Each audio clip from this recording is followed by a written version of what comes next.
افغانستان میں چھوڑا گیا امریکی اسلحہ پاکستان میں دہشت گردی کے لیے استعمال ہو رہا ہے۔ امریکی اسلحہ سابق افغان فوج کی صلاحیت بڑھانے کے لیے دیا گیا تھا۔ سابق سربراہ جان سوپکو کے مطابق امریکی انخلا کے وقت افغانستان میں 3 لاکھ امریکی ہتھیار چھوڑے گئے۔ امریکی اسلحے کی دہشت گردوں کو دستیابی افغانستان کے تمام پڑوسیوں کے لیے خطرے کا باعث ہے۔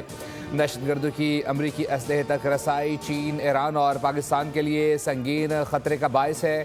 ٹی ٹی پی اور بی ایل اے کے دہشت گرد امریکی ساختہ رائفلز، مشین گنز اور سنائپر ہتھیار استعمال کر رہے ہیں۔ گزشتہ سال امریکہ نے بی ایل اے کو دہشت گرد تنظیم قرار دیا تھا۔ وزیر اعظم شہباز شریف اور اپوزیشن لیڈر محمود اچکزئی کی ملاقات طے پا گئی۔ ملاقات چیمبر میں شیڈیول۔ وزیر اعظم قومی اسمبلی کے رواں سیشن کے دوران اپوزیشن لیڈر کے چیمبر جائیں گے۔ وزیر اعظم صدر مملکت آصف علی زرداری سے بھی ملاقات کریں گے۔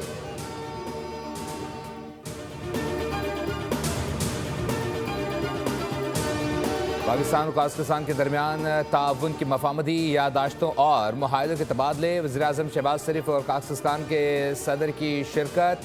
دونوں نے مشترکہ اعلامیے پر دستخط کیے۔ پاکستان اور قازقستان کے درمیان اقوام متحدہ کے امن دستوں کے حوالے سے مفاہمتی یادداشت کا تبادلہ ہوا۔ میری ٹائم کے شعبے میں بھی مفاہمتی یادداشت پر دستخط ہوئے۔ شعبہ صحت، ٹرانزٹ ٹریڈ، جبکہ کسٹم، کانکنی، پیٹرولیم اور ریلویز میں دستاویزات کا تبادلہ ہوا۔ وزیر اعظم شہباز شریف نے تقریب سے خطاب میں کہا کہ صدر قاسم کے ساتھ تعمیری اور مثبت گفتگو ہوئی۔ مفاہمتی یادداشتوں اور معاہدوں کو عملی شکل دینے کے لیے پرعزم ہیں۔ معاہدوں کے حقیقت کا روپ دھارنے سے معاشی اور ثقافتی تعاون میں اضافہ ہوگا۔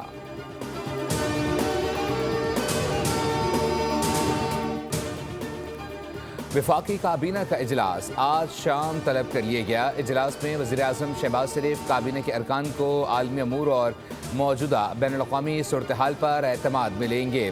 وفاقی کابینہ کے اجلاس میں متعدد اہم ایجنڈا آئٹمز بھی شامل ہیں جن پر غور کے بعد منظوری دی جائے گی۔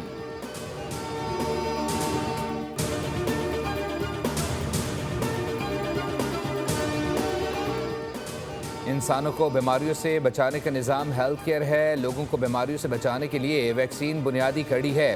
وفاقی وزیر صحت مصطفیٰ کمال کی نیوز کانفرنس۔ کہا اس وقت 13 بیماریوں سے بچاؤ کی ویکسین لگائی جا رہی ہے۔ جو ویکسین ہم خریدتے ہیں اس کی قیمت 400 سے 500 ملین ڈالر ہے۔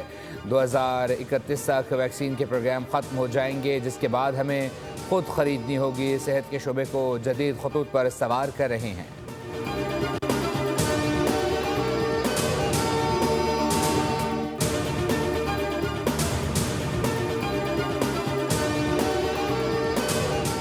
سونے کی ایک بار پھر اونچی اڑان۔ فی تولہ 14,800 روپے مہنگا ہو گیا۔ اضافے کے بعد قیمت 5,29,162 روپے ہو گئی۔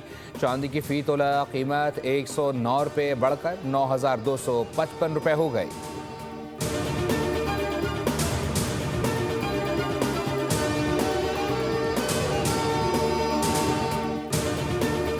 امریکہ اور ایران مذاکرات جمعے کو عمان میں متوقع۔ امریکی صدر کامیاب مذاکرات کے لیے پر امید۔ کہا ایران مڈ نائٹ ہیمر جیسا آپریشن دوبارہ نہیں چاہے گا۔ ایران کسی پیش رفت کا خواہش مند نظر آتا ہے، تاہم یہ دیکھنا ہوگا کہ آیا واقعی کوئی نتیجہ سامنے آتا ہے یا نہیں۔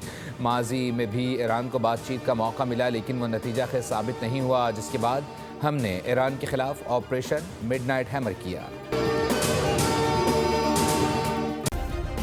سبسکرائب کریں اور بیل دبائیں تاکہ کوئی خبر رہ نہ جائے۔